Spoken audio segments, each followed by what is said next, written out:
Apenas, aliás, Natan, deixa na agulha aí, segunda referência, que eu vou ler, 1 Coríntios 14, 3. Mas primeiro eu queria ler Jeremias 37,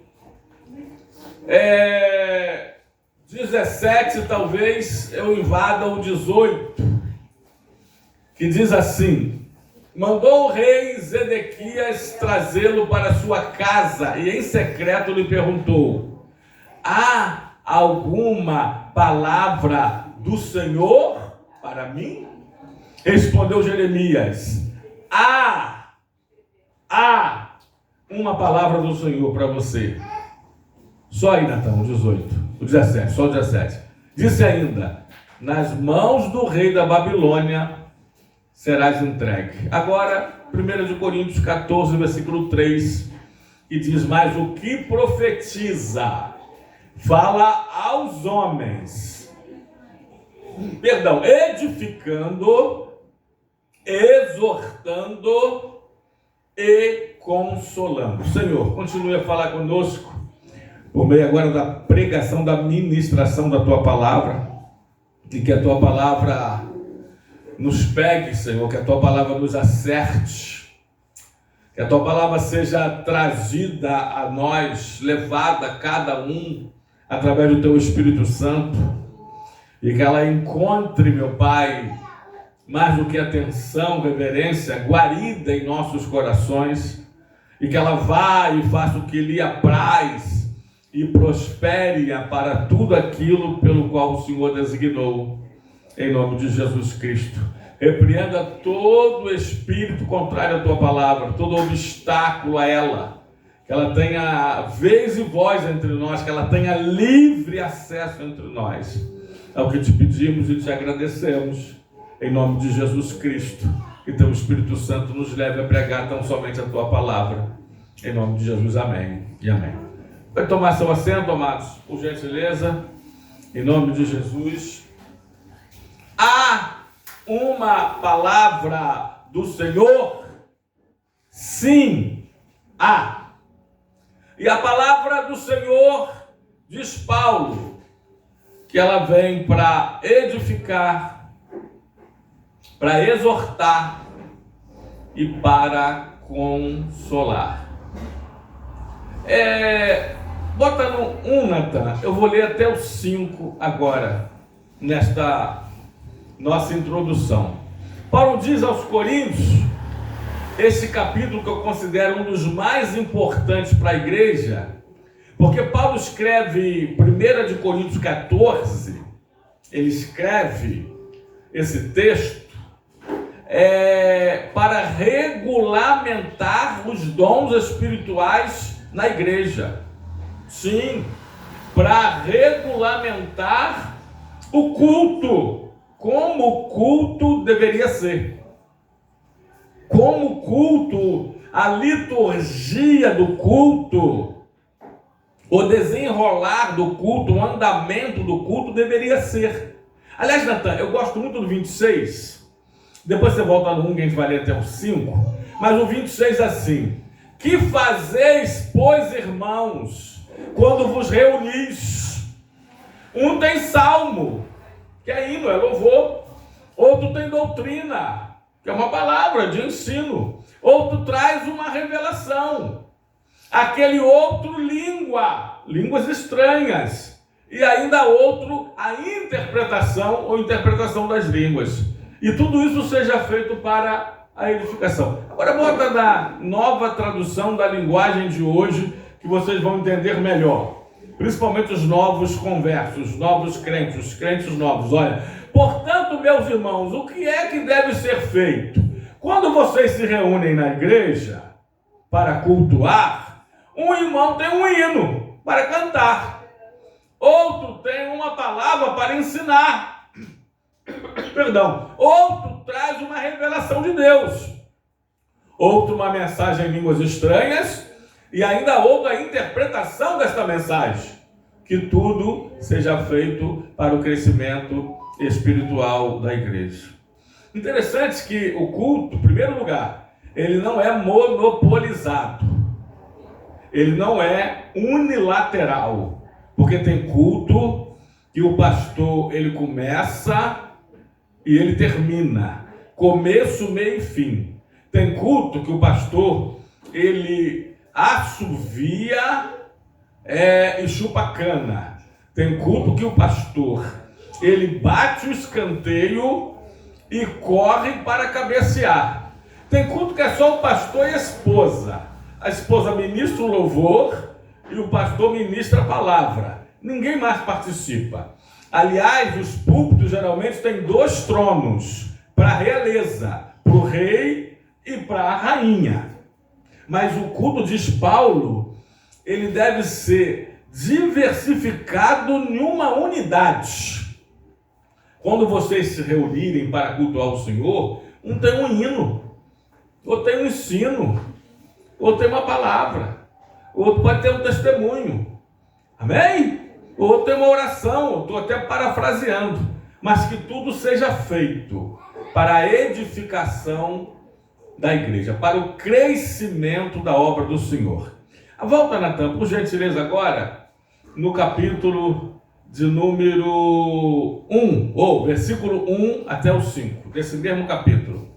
Diz assim a palavra do Senhor: portanto, esforcem-se para ter amor.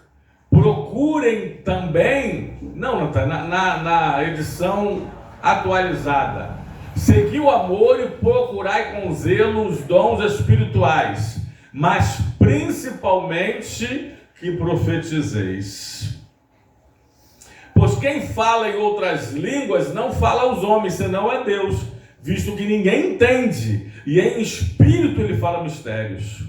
Mas o que profetiza, este sim, fala aos homens, edificando, exortando e consolando.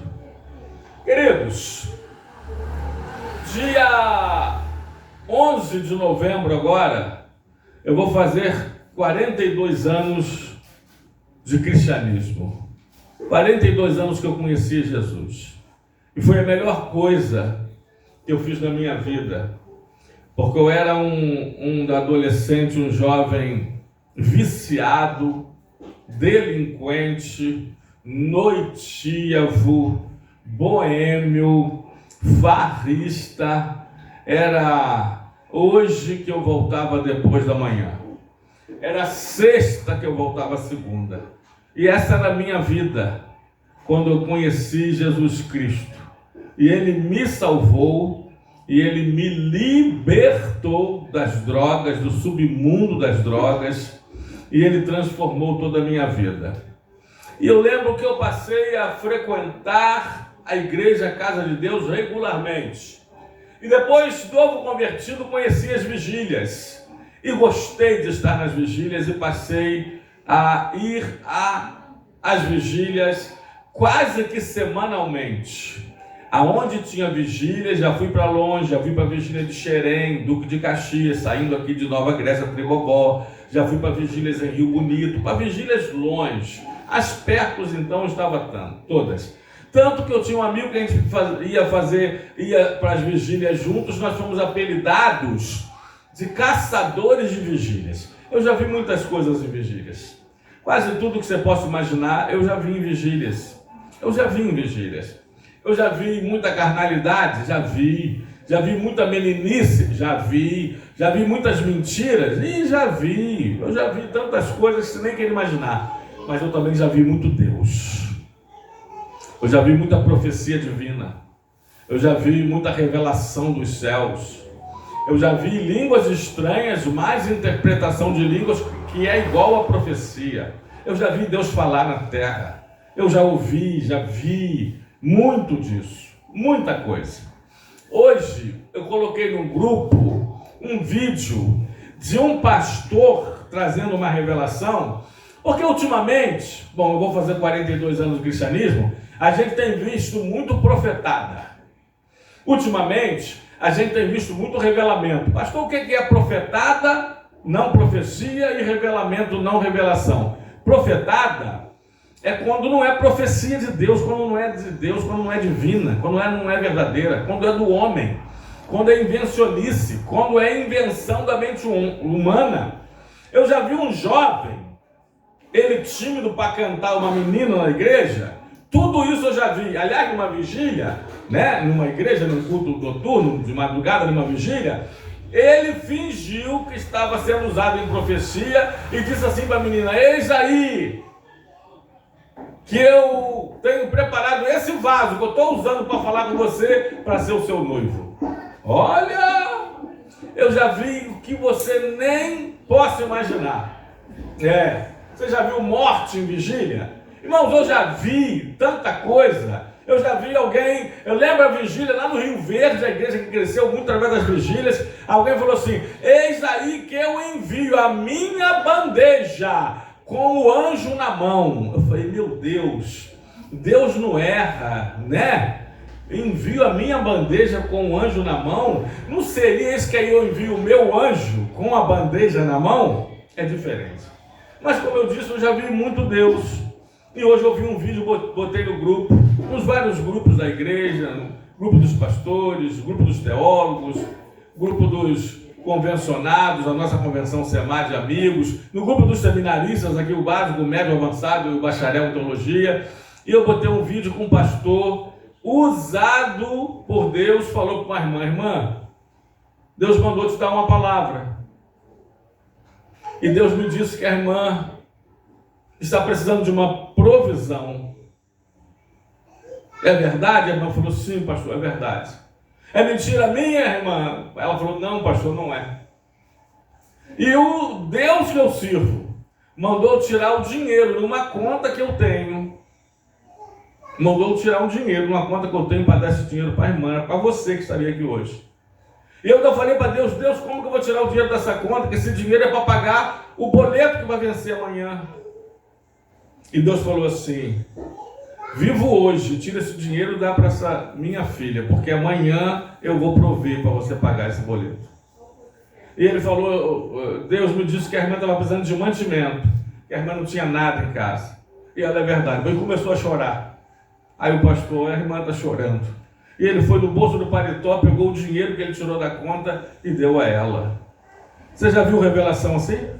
Você já viu profecia assim? Eu já vi pastores tirando de ovelha. Eu já vi pastores sugando o sangue de ovelhas. Eu já vi pastores pegando a carne, a lã das ovelhas, tirando, dá o seu tudo, dá seu carro, dá seu dinheiro todo que você tem na carteira. Eu já vi pastores tirando o dinheiro da carteira de membros, das ovelhas.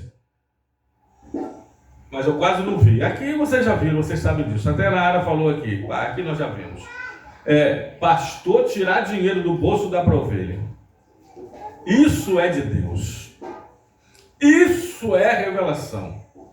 Isso eu creio. Porque para Deus falar para aquele pastor: tira esse dinheiro dessa conta e dá para minha filha, porque ela está precisando, eu vou te usar para abençoá-la. Será que nós podemos ser usados para ser bênção na vida de pessoas? Amados, vamos lá. Profecia.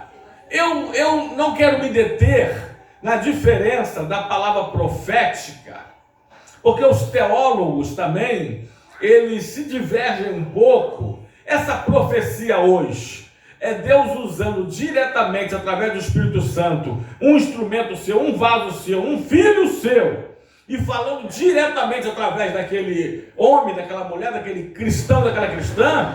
Ou a profecia hoje é uma palavra profética, pregada, apregoada, como está sendo feito aqui agora nesta hora? Não quero me deter nisso, seja lá qual for a profecia, ela deve ser para edificar, ela deve ser para exortar e ela deve ser para consolar. Portanto, não me perguntem se eu creio em profecias casamenteiras. Não me pergunte se eu acredito em profecias empregadícias. Porque a palavra profética é para edificar, para exortar e para consolar. Vamos lá? Em primeiro lugar, mas o que profetiza fala aos homens, edificando. Coloca aí, Natan. Edificando. Romanos 14, 19 e 15, 2. A palavra edificar significa construir em um processo. Isso quer dizer edificar. Que a sua palavra seja para construir em um processo, para edificar as pessoas, não derrubá-las, para colocá-las para cima, não para baixo. Já até imagino. Que a sua palavra seja para edificar. Edificar. Edificar. Edificar. Vamos ver? Assim, pois, seguimos as coisas da paz e também as da edificação de uns para com os outros. Se não é para edificar, não é uma palavra profética. Se não é para edificar, não é profecia divina. Não é. Pode ser do homem, pode ser até do diabo, mas de Deus não é. Vamos outro texto, Natan? Romanos 15, 2, depois 1 de Coríntios, ou melhor, 2 de Coríntios, capítulo 10, versículo 8. Diz assim, Romanos: portanto, cada um de nós agrade ao próximo no que é bom para a edificação. Você tem edificado os outros? A sua palavra tem sido profética? Tem sido para edificar vidas? O que é edificar? Repito, construir nenhum processo. Eu estou mais de um ano construindo a casa para minha filha. Na verdade, a casa para minha neta, Maitê. Eu estou mais de um ano. Eu estou construindo nenhum processo. De tijolo em tijolo, de coluna em coluna, de parede em parede, de embolso em embolso, tinta. Agora vai entrar parte final, nós estamos 90% ou mais prontos, pisos. Eu estou edificando um processo. Será que nós estamos edificando os outros? Que a sua palavra seja boa para a edificação do próximo. 2 de Coríntios, capítulo 10, versículo 8, Natan. Depois capítulo 12, versículo 19. Diz assim a palavra: porque se eu me gloriar um pouco mais a respeito da nossa autoridade, a qual o Senhor nos conferiu para edificação e não para destruição vossa, não me envergonharei. Não me envergonharei. 12, 19, Natan. 12, 19. Há muito pensais que nós estamos desculpando convosco, falando em Cristo perante Deus, e tudo, ó amados, é para a vossa edificação. Paulo está dizendo, toda a minha palavra, toda palavra profética, toda palavra pregada, ensinada, ministrada, explanada, explicada, é para a vossa edificação, não é para a vossa destruição.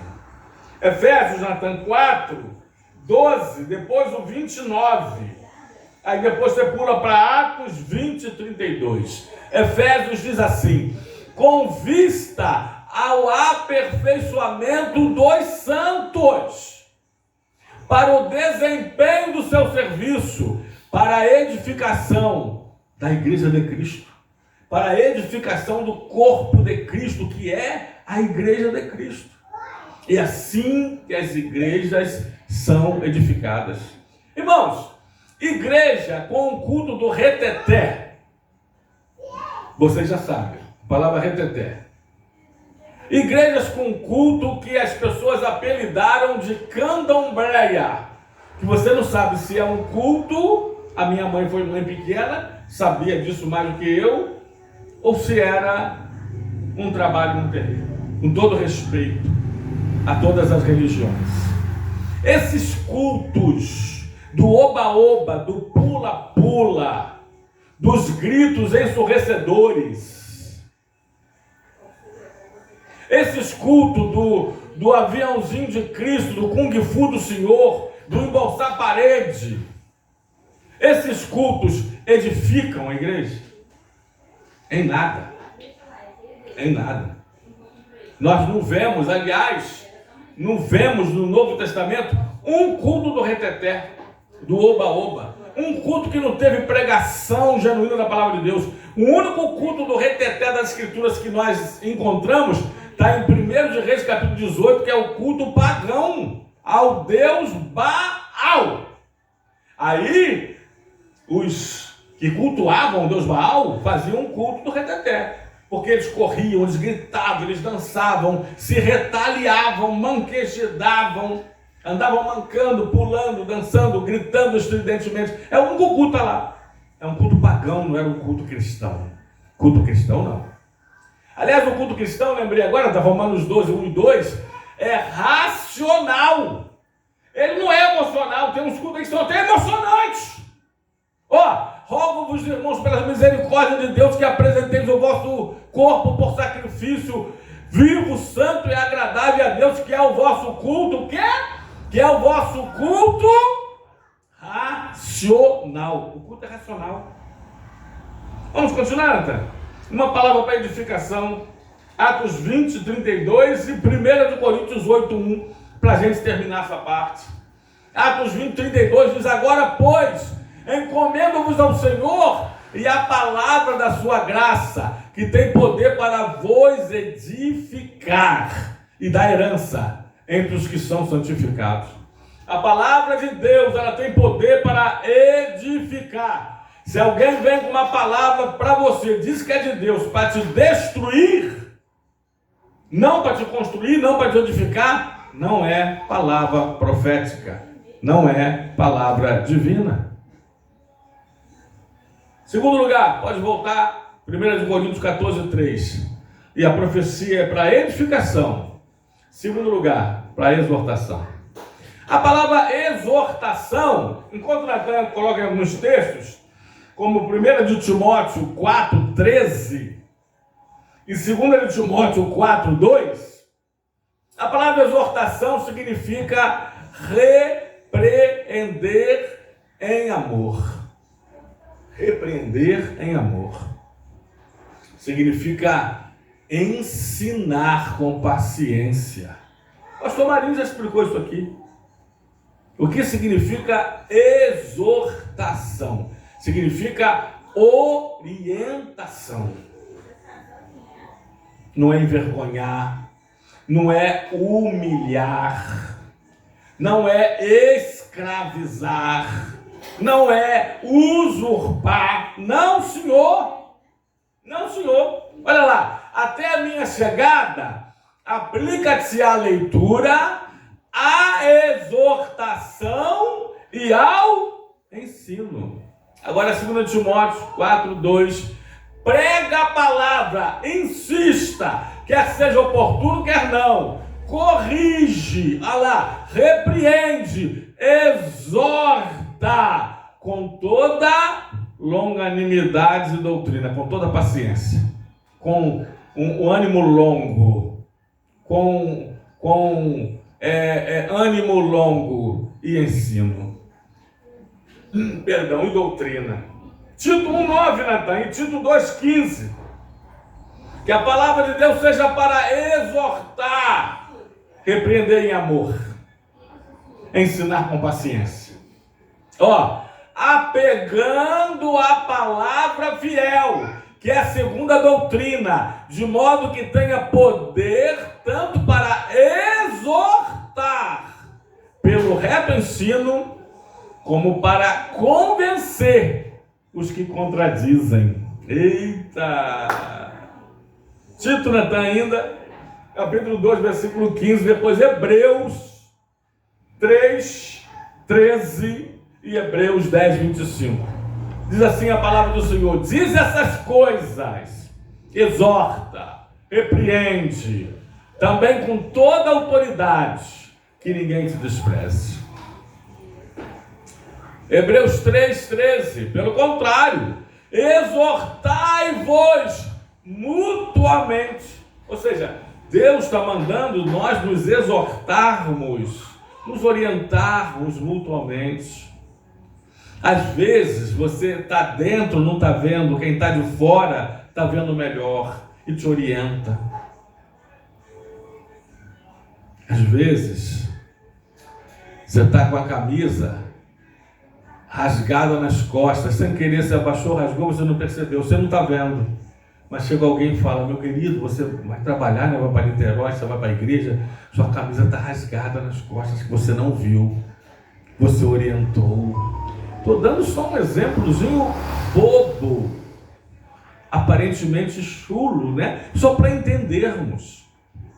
Exortai-vos uns aos outros durante o tempo que se chama hoje, a fim de que nenhum de vós seja endurecido pelo engano do pecado. Agora Hebreus 10, 25, depois Atos 13, 15. Diz assim Hebreus: não deixemos de congregar, ou não deixemos de congregarmos, como é costume de alguns. Quanto mais façamos exortações, e tanto mais quanto vedes que o dia com D maiúsculo, que é o dia de Deus, o dia do juízo, se aproxima. O dia escatológico, onde Deus interferirá nos negócios do homem, da humanidade. O dia se aproxima. Façamos exortações. E Atos, Natan 13, 15, para nós fecharmos essa parte, diz assim a palavra do Senhor: depois da leitura da lei e dos profetas, os chefes da sinagoga mandaram dizer-lhe aos irmãos: se tendes alguma palavra de exortação para o povo, dizei-a. Você sabe o que é isso aqui? Isso aqui se chama franquear oportunidades. Ó, os dirigentes da sinagoga, o que era a sinagoga? Tentar explicar grosso modo, rapidamente. O templo ficava em Jerusalém. Era um templo só. Vamos falar da época de Jesus. As sinagogas foram inauguradas antes de Jesus. Quando Jesus veio ao mundo, já tinha as sinagogas. As sinagogas era como se fosse as filiais do templo. Aonde o templo não estava, porque ele só estava em Jerusalém, se faziam umas sinagogas dos judeus. E os cultos nas sinagogas eram todos os sábados. Todos os sábados era certo, tinha culto na sinagoga. Aliás, quando Jesus estava em Jerusalém, todos os dias Jesus estava no templo. Nós já demos vários textos para provar isso aqui. Agora, quando ele não estava perto de Jerusalém, quando ele estava, por exemplo, na Galileia, Nazaré, ou das cidades da Galileia, Cafarnaum, Jesus ia às sinagogas. Quer ver? Bota aí Lucas 4,16. Depois você volta nesse texto, por gentileza, meu filho. Indo Jesus para Nazaré, onde fora criado, entrou em um sábado na sinagoga, segundo o seu costume, e levantou-se para ler. Viu? Então, os líderes, os dirigentes da sinagoga, ou pelo menos nós estamos vendo aqui, davam oportunidade. Tem igreja hoje que não tem mais oportunidades. Igreja monopolizada, como falamos no início da mensagem.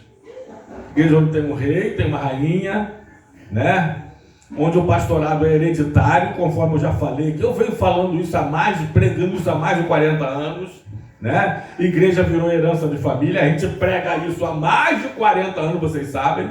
É porque de vez em quando estoura aí um videozinho, né? Uma cápsula, um pedaçozinho, umas gotas de sabedoria, né? E estoura e viraliza na internet. Mas nós temos pregado isso aqui há mais de 40 anos. Igreja não é herança familiar. Igreja não deve se passar de pai para filho, como se fosse monarquia, mas algumas são monarquia. Lembra que eu falei que tem 2 tronos no púlpito? Um trono para o rei e para a rainha. Um trono para o pastor e para a pastora. Então o filho é o quê? O filho de rei e rainha é o quê? É o quê? Filho de rei e rainha é o quê? Príncipe. Que vai ser o próximo o quê? Rei. Próximo pastor. Monarquia sim, o reinado, a realeza é hereditária, né? Filho de rei é o próximo rei. Filho de Salomão, quem é o filho de Davi, o próximo rei? Salomão. E por aí foi, a partir de Davi, depois os dois irmãos se dividem, enfim, é outra história. Israel do sul, Judá, Israel do norte, as 10 tribos, Judá e Benjamim, as tribos do sul, né? Realeza é isso, pai passa de pai para filho. Quer ver outra coisa que passa de pai para filho? Herança financeira, bens, posses, casas, carros, isso é herança financeira, passa de pai para filho. Mas igreja não é herança familiar. A igreja de Deus, primeiro lugar, ó, grave isso aqui, vou falar de novo, já falei no meio de centenas de pastores, e pessoas falaram assim, poxa, o pastor falou algo que eu nunca ouvi, realmente eu não sabia disso, alguns não gostaram, fizeram cara feia para mim. Pastores não têm ovelhas. Coloca aí na tela. Livro de João, capítulo 21, versículo 15 a 17. O pastor pastoreia, mas as ovelhas é do Senhor. Jesus fala assim, depois de terem comido, perguntou Jesus a Simão Pedro, Simão, filho de João, ama-me mais do que esses outros? Ele respondeu, sim, Senhor, tu sabes que eu te amo. Ele lhe disse, Pedro, apacenta as minhas ovelhas. Bota no 16 e 17, Santa. No final ele fala de novo, Pedro, pastoreia as minhas ovelhas. E de novo, apacenta as minhas ovelhas. Jesus está dizendo o seguinte, só que se consagra a pastor, você vai pastorear, mas as ovelhas são minhas. Pastor não tem ovelhas. Ovelhas é que tem pastor. Aliás, quer ver como que ovelha tem pastor? Vamos lá? Já provei que pastor não tem ovelha. Ovelha que tem pastor? Livro de Hebreus, capítulo 13, versículos 7 e 17. Diz assim, lembrai-vos dos vossos pastores, corrigida meu filho, lembrai-vos dos vossos pastores, que vos falaram a palavra de Deus, a fé do quais imitai. Vossos pastores, os pastores são das ovelhas, mas as ovelhas não são dos pastores. 17, Natan. Lembrai dos vossos pastores e sujeitai-vos a eles, para que velam pela vossa alma, como aqueles que hão de dar conta delas, para que façam isso com alegria e não gemendo, porque isso não vos seria útil. Deus deu pastores à igreja. Posso provar isso? Livro de Efésios, capítulo 4. A partir do 8, né? Depois você do vou ler o 8, você pula para o 11. Porque diz, subindo às alturas, levou cativo o cativeiro e deu dons aos homens. Agora pula para o 11, rapidinho. E ele mesmo deu uns para apóstolos, outros para profetas, outros para evangelistas, outros para pastores e mestres. Deus deu pastores para as ovelhas.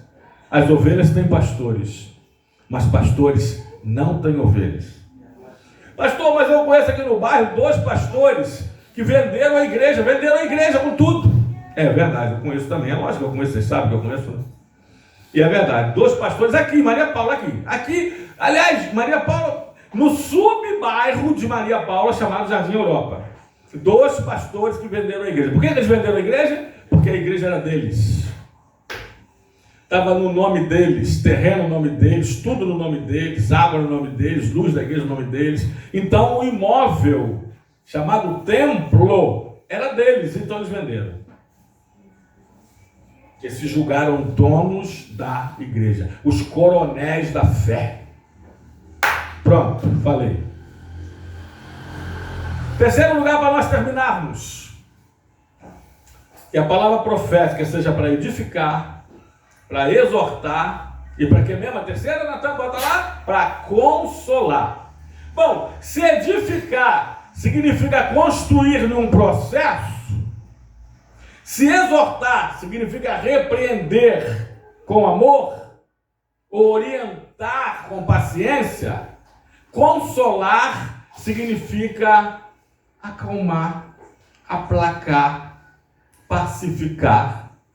consolar. No final do culto, porque eu já entendi o que tinha acontecido, depois me deram um bilhete, eu vou pedir oração para vocês, para o Espírito Santo de Deus consolar uma família enlutada. Então, mas o que profetiza, fala aos homens, para edificação, para exortação e para consolação. Pastor, não existem profecias casamenteiras? Pastor, não existem profecias empregadiças? Pastor, não existe... Irmão, eu já vi palavra profética para a pessoa jogar no bicho para acertar o bicho que vai dar. Você acredita nisso? Como eu já disse para você, eu já vi morte em vigília. Eu fui caçador de vigílias. Eu vi uma vez, também no Rio Verde, os primários de Tribobó, São Gonçalo, um irmão levantou no meio da vigília e falou assim: irmãos, eis aí que eu, o Senhor vosso Deus, vos falo nesta hora. Eu não sabia que essa vigília ia acontecer, mas quando eu soube dela, eu vim, e eis que eu estou aqui e falo convosco. Aí eu falei assim: ué, Deus não sabia que a vigília ia acontecer. Que Deus é esse? Deus sabia que aquela vigília ia acontecer antes da fundação do mundo. Antes que houvesse homens na terra. Deus sabia, pela sua presciência, que aquela vigília iria acontecer. Deus sabe de todas as coisas. Mas o Deus daquele irmão que foi, entre aspas, usado em, entre aspas, profecia, disse: eu não sabia que essa vigília ia acontecer, mas quando eu fiquei sabendo, eu vim, esse que aqui estou e falo convosco. Eita, que Deus é esse? Deve ser o mesmo Deus que falou assim em outra profecia: eis aí que eu vos envio a minha bandeja com os anjos na mão. Deve ser o mesmo Deus. Deve ser o mesmo Deus. Ou é homem, carne pura sem mistura, açougue, que nem já falaram, ou é o próprio diabo. Mas Deus não é, porque Deus não erra. Deus não é, porque Deus não erra. E deixa eu falar uma coisa para vocês. Procurem saber. Eu conheço casos e casos de pessoas que casaram em meio a uma profecia casamenteira. Estão hoje separados. E separaram. Nenhuma separação é linda, mas separaram feio. Feio. Conheço um caso também em Nova Grécia, Tribobó, onde passei minha juventude cristã. Cuidado. Cuidado. Mas terceiro lugar, a palavra profética, ela é para consolar. Natan, por gentileza, Romanos 15, 4 e 1 de Coríntios 14, 31. Como eu disse, creio muito que toda a igreja, já disse aqui, vou repetir, eu já li a Bíblia toda mais de 60 vezes.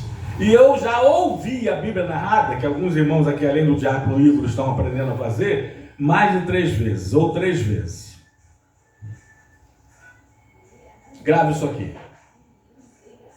1 de Coríntios, capítulo 14, toda a igreja precisava fazer uma cópia e colar na entrada do templo, nos portões da igreja local, nas portas da igreja local, nas paredes da igreja local, no púlpito tinha que colocar no data show, principalmente as igrejas do Reteté. Se as igrejas do Reteté, se as igrejas do Oba-Oba, do Alavantu, se as igrejas do pula-pula, do grita-grita, da gritaria, lessem e obedecessem 1 de Coríntios capítulo 14, não fariam o que fazem, não seriam como são.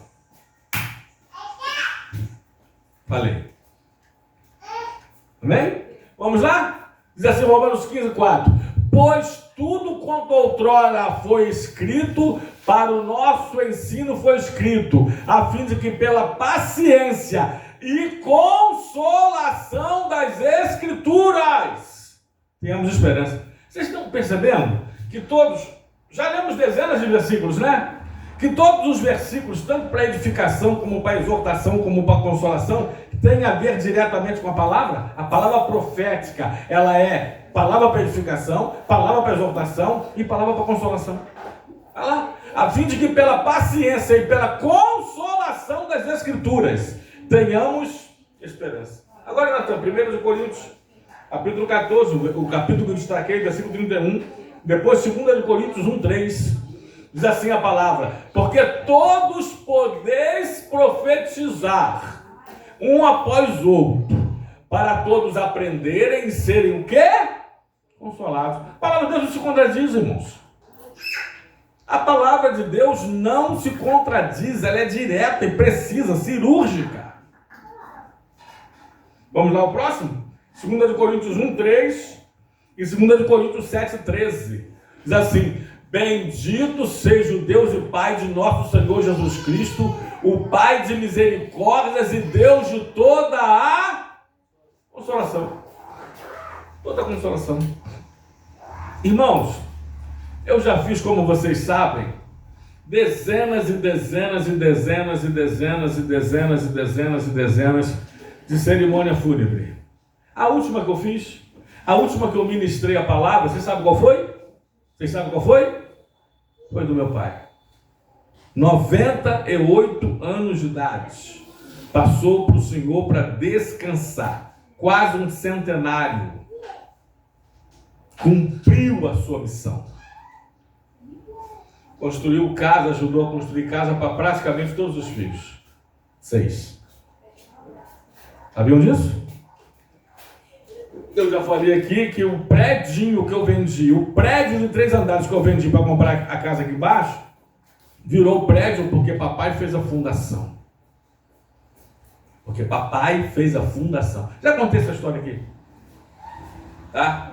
Fiz dezenas e dezenas e dezenas, não sei se uma centena de cerimônia fúnebre, mas já fiz cerimônias fúnebres que só Deus para consolar.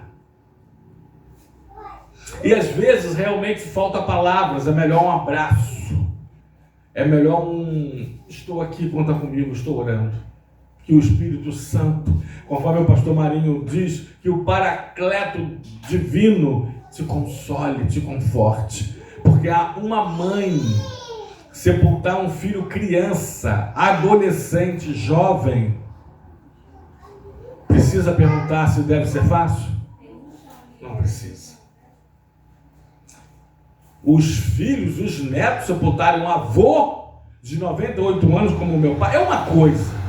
Aliás, quem foi daqui, sabem, na capela do lado, uma mãe, aos gritos, me perdoa a expressão, aos berros, se jogando em cima do caixão, num desespero extremo, e eu compreendo, eu sou psicanalista, eu sou profissional da mente, tem que deixar chorar, dá o ombro para chorar. As lágrimas aliviam um pouco a dor e as lágrimas lavam a alma. Mas aquela mãe do lado da capela que eu estava sepultando meu pai, centenário, estava sepultando um filho adolescente. Só o Espírito Santo de Deus para consolar. E a palavra do Senhor, ela é para que, mesmo uma palavra profética, a profecia é para edificar, para exortar e para consolar. Natan, outro texto, 2 Coríntios 7:13, né? Está na agulha já, e Filipenses 2:1, diz assim: por isso, ou melhor, foi por isso que nos sentimos confortados só, viu? Consolar significa também confortar. E acima desta nossa consolação, E acima dessa nossa consolação, muito mais nos alegramos pelo contentamento. Tudo isso é confortar, consolar, contentar, pelo contentamento de Tito, cujo espírito foi recriado por todos nós. Tem pessoas, irmãos, que ela tem uma palavra de consolação. Ela tem uma palavra de consolação. Olha, a minha família conhece.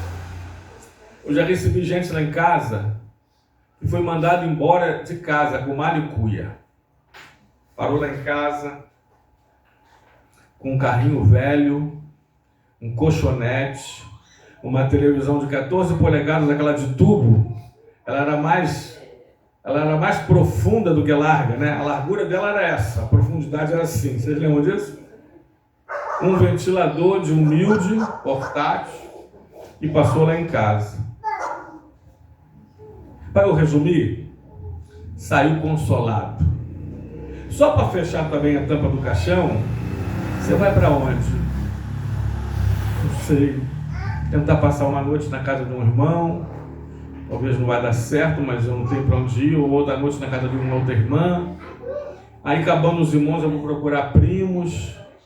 Eu falei assim, você vai se quiser. Mas eu estou com uma kitnet vazia no terceiro andar. Mas eu estou sem dinheiro, sair de casa, um dos motivos foi este. Eu não perguntei se você tem dinheiro, se você vai poder pagar. Eu estou te oferecendo a kitnet para você morar.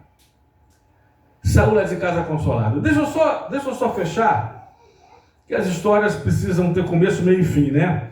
Ele ficou lá, se sol ergueu, se reedificou, conseguiu trabalho.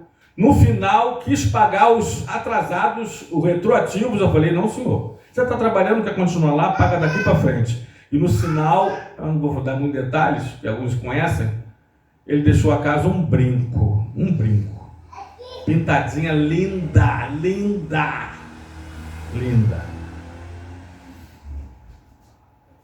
Você tem uma palavra para consolar os desconsolados?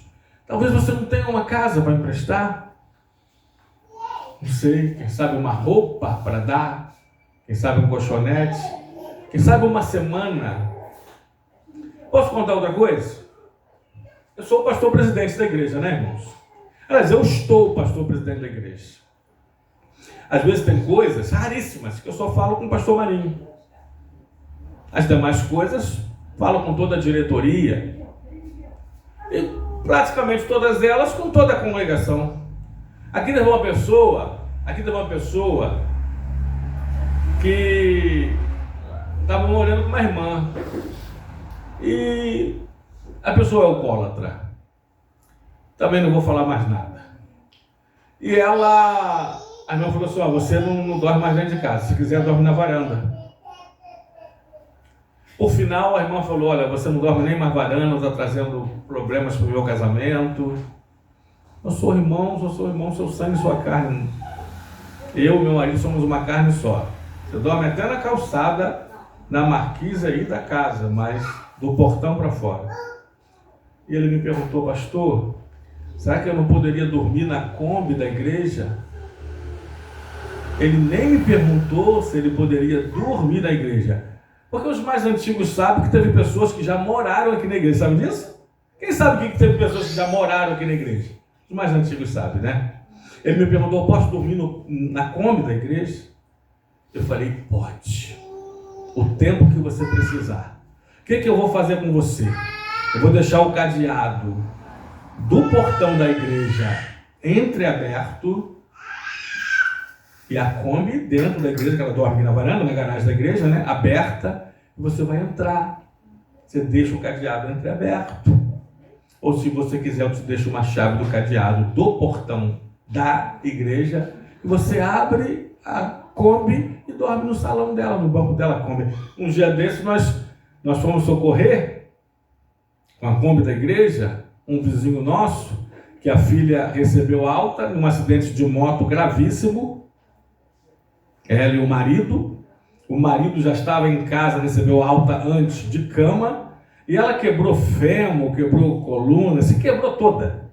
Ela só podia ir deitada. Ela não podia sentar em uma cadeira de roda. Eu já perguntei assim, vem cá,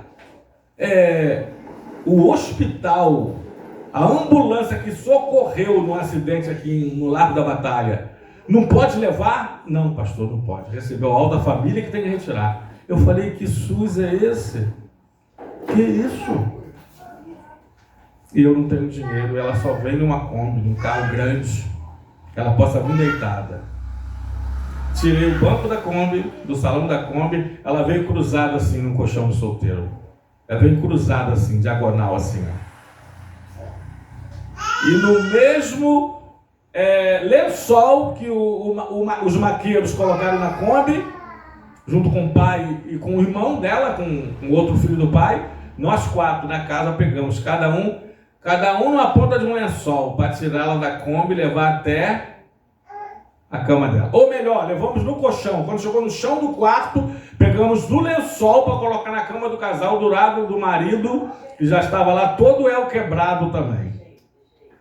Irmão, se a gente não servir para fazer o bem, é melhor nem viver. Eu ia falar, se a gente não servir para fazer o bem, não faça o mal também não, mas isso aí é de menos. Se não servirmos para fazer o bem, é melhor nem servirmos. Essa pessoa que dormiu na Kombi durante muito tempo aqui, eu nem sei se alguns sabem, ele saía cedinho de madrugada. Apesar de ser alcoólatra, ele tem uma profissão. E ia trabalhar. Quase ninguém via. Quando eu acordava, e olha que eu também acordo cedo, né? E às vezes, de vez em quando eu vinha aqui para dar uma olhadinha, ele já tinha pisado o pé. Até hoje ele é grato. Hoje ele tem onde morar, ele mora. Está sendo liberto do álcool. Mas teve pessoas como eu que pude dar uma ajuda, uma consolação, um conforto. Se você não puder ajudar, atrapalhar também não atrapalha. Eu preciso correr. Vamos em Filipenses, Santa. Filipenses 2:1 e 2 Tessalonicenses 2:16. Tentar terminar, não vai dar para ler todos, mas assim, Filipenses: se há, pois, alguma exortação em Cristo, se há alguma consolação de amor, se há alguma comunhão do Espírito, e há entranhados afetos e misericórdia, vai continuar o contexto, seja isso o que falais, seja isso que façais, seja isso que vivei, e seja do mesmo sentimento. 2 Tessalonicenses 2:16, e aí a gente termina com João 16:7 para acabar. Diz assim a palavra: ora, nosso Senhor Jesus Cristo, o mesmo Deus, o nosso Pai, que nos amou e nos deu eterna consolação e boa esperança pela graça, nós teremos, nós já temos uma eterna consolação. Nós já temos, amados, uma consolação antecipada. Antes que aconteça, seja lá o que for, você já tem de Deus a consolação dele. E para terminar, Natan, João 16:7, tinha mais Atos e outros, mas vamos parar aqui. Diz assim: mas eu vos digo a verdade, convém-vos que eu vá. Isso é Jesus falando. Porque se eu não for, o Consolador não virá para vós outros. Porém, se eu for, eu vou-lo enviarei. E Jesus foi e enviou o Consolador. E o Consolador, o Paracleto divino, é quem? O Espírito Santo de Deus. Está em nós para nos consolar, está em nós para nos usar para consolar os outros. Que Deus te abençoe com essa palavra. Amém, Natan? Que Deus te abençoe com essa palavra. E lembre que a palavra de Deus, a palavra profética, a palavra pregada, ela é para edificar, para exortar e para consolar. Que Deus nos abençoe em nome de Jesus Cristo. Amém.